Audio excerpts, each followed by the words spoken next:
De Bob Dylan. Renan, antes dos assuntos do dia, tem o assunto de ontem que a gente acabou não comentando muito bem ainda, mas eu queria que você entrasse. Quem deveria desobedecer a ordem ilegal de Alexandre de Moraes para quebrar sigilo jornalista?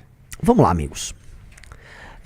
De maneira alguma, e eu quero deixar isso muito claro aqui, porque eu sou civilizado e nós nascemos para governar, tá? De maneira alguma eu vou ficar usando isso aqui para ficar lacrando na Natuza, na Sadi, que me fizeram uma entrevista dura, mas corretamente dura. Porque tem que ser. Tem que ser. Esperamos isso e isso foi feito. Não foram desonestas, mas foram duras. Porque lá eu discuti, especialmente com a Natuza, sobre o lance do ordem ilegal não se cumpre.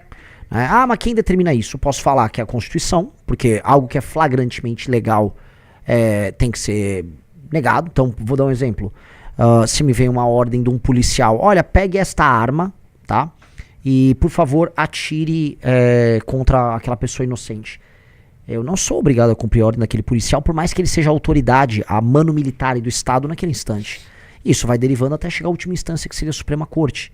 Se a Suprema Corte, que tem poderes supremos, ela nega a própria Constituição, a quem eu devo recorrer? Essa é uma discussão quase filosófica aqui, mas em última instância um poder diante de uma ameaça flagrante à sua própria liberdade ou ao direito de muitos não pode cumprir uma ordem ilegal.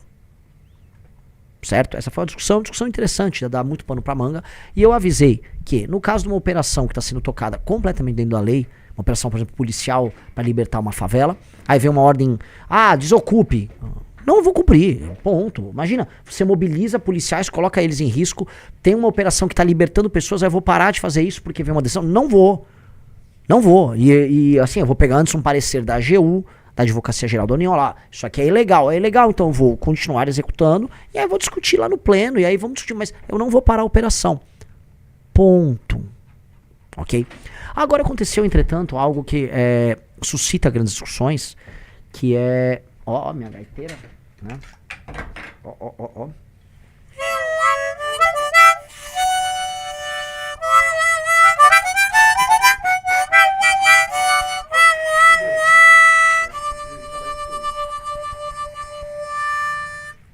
Então,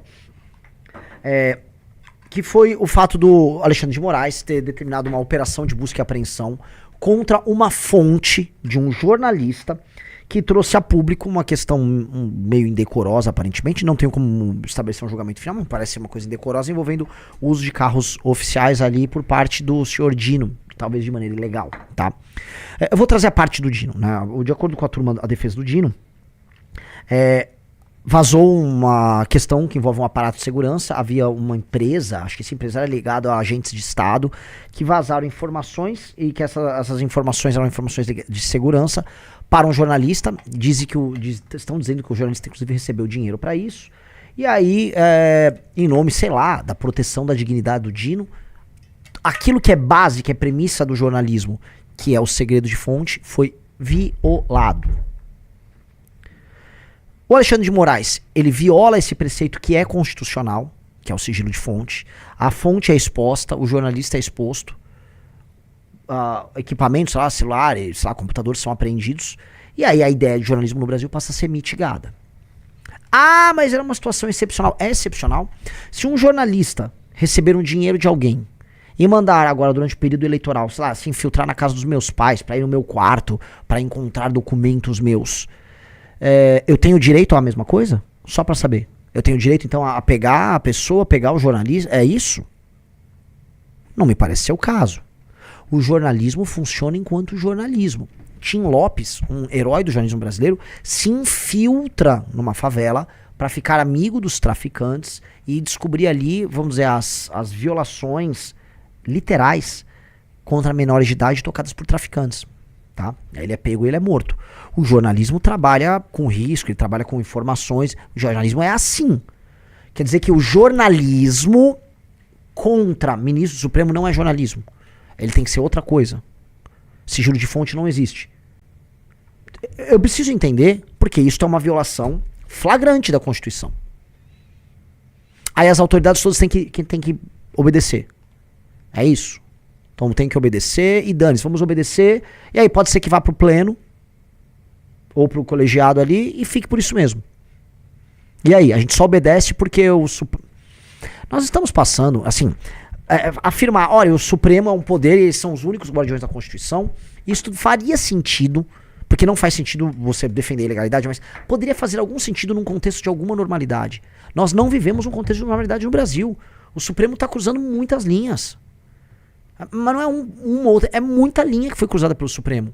E ao cruzar tantas linhas, a gente está vendo uma recorrência de um comportamento que atenta contra a ideia de participação do poder e de democracia. E o cara que mais faz isso é o Alexandre de Moraes. Mas meio que de longe. É o Alexandre de Moraes. Então, amigos, aceitar a anormalidade como normalidade é, no fim do dia, apoiar a anormalidade. Portanto, é apoiar um regime que a gente vive, que é um regime em que o judiciário dispõe de super, hiperpoderes que vão dos privilégios à participação em escândalo de corrupção à impunidade total e completa. E essa ilusão que uma parte do jornalismo tem e uma parte do mundo do direito tem, essa ilusão não tá fazendo bem pra gente. O mundo do direito fica com essa ilusão. Não, veja só, o que o Renan disse não é conceito nenhum. Direito, amigos, é papel. Direito é papel. A norma não resiste à espada. E a briga que existe entre os poderes já beirou a espada. É uma briga sobre quem tem mais poder de coerção, quem prende quem sanciona quem. É uma briga de força. Já é uma briga de força. Ora, quando Jair Bolsonaro, em nome do Poder Executivo, propõe que militares invadam o STF, o TSE e prendam membros do TSE, ele está falando em força. E quando Alexandre de Moraes, do outro lado, prende todas aquelas pessoas no dia 8 e depois prende o Bolsonaro, é sobre força. O pacto social, ele existe quando uma sociedade acredita num sistema de valores tal que as normas fazem sentido para elas. O Brasil está num processo de guerra faccional, em que o regime como um todo está muito doente. Em geral, guerra faccional termina com morte, guerra civil, ditadura ou uma repactuação. O nosso governo quer uma repactuação. Só que repactuação passa a fazer assim, parou aqui, parou. Não vai cruzar essa linha não. Você tá violando. Não, calma aí. Essa roubalheira tá... Vamos parar. Vamos sentar, vamos repactuar, que tá muito ruim isso aqui. Sem golpe de Estado, sem nada disso. Mas tem que repactuar. Fingir que tá tudo normal é coisa de maluco. É coisa de maluco, não tá tudo normal. E eu acho muito gozado, porque assim, ninguém vai discordar do meu diagnóstico. Tem um livro, eu vou divulgar esse livro aqui, eu li ele, tá? Recomendo que vocês leiam, tá inclusive na lista de best-sellers, tá? Cadê? Abre ali, Riso, acho que chama Joaquim Falcão, o nome dele. É um livro verde e roxo muito bom. É ele mesmo, pega o livro dele. Procura aí, livro. Imagens, esse vídeo, A Oligarquia dos Poderes. Amigos, eu recomendo que vocês leiam esse livro, A Oligarquia dos Poderes. Até porque tem gente, inclusive do direito, do jornalismo, o Joaquim Falcão é do meio do direito. Ele demonstra ali, por A mais B, o drama que a gente está vivendo. Que é um drama institucional em que os poderes, meio que em vez de um fiscalizar o outro, um aceita a roubalheira e os privilégios do outro, tá?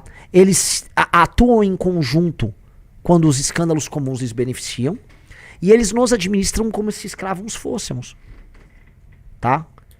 Então, esse diagnóstico, modéstia à parte, eu e o nosso grupo já fazemos ele há muito tempo. Você pode pegar desde as nossas lives, mas vamos falar em material documentado, material escrito. As revistas Valete, que vem desde a do Alexandre de Moraes. Pega a Valete número 1. Tá? Não tá aqui. A Valete número 1 é sobre isso. Essa aí. Quando a gente tá falando dos superpoderes de Alexandre de Moraes, a gente tá descrevendo o cesarismo de Alexandre de Moraes. Ou melhor, o Alexandre de Moraes tornado uma espécie de ditador para assumir superpoderes para resolver os dramas de uma república em crise. Então, mesmo com os poderes, como o Joaquim Falcão descreve, cada um cuidando do seu esquema, em algum momento, para manter o esquema de pé, foi necessário colocar um super ser, né, um agente com superpoderes, que foi Alexandre de Moraes, para manter o game vivo. Tá? É muito interessante isso. Então, o que aconteceu aí, que envolve Alexandre de Moraes, é uma demonstração clara de que assim, não tem democracia e que o regime está totalmente doente por dentro. E aí o jornalismo vai defender isso? Eu não acho que o jornalismo deve defender. Tem que falar, isso aqui é ilegal. E decisões ilegais, especialmente decisões ilegais em temas graves, não se cumprem. Até porque o prejuízo social pode ser gigantesco. Imagina que você está terminando de derrotar o Comando Vermelho numa operação no Rio de Janeiro. Você vai prender o DOCA. Você cercou lá o Morro do Alemão, você vai prender o DOCA. De repente vem uma decisão do Xandão. Pare já a operação. Aí você vai deixar o DOCA escapar? Você vai deixar as pessoas que moram naquela favela, que começaram a viver, a respirar sem o jugo do Comando Vermelho, elas voltarem pro jugo do Comando Vermelho? Eu não vou parar. E acho que nenhum homem de verdade pararia. Entendeu? É isso. É isto.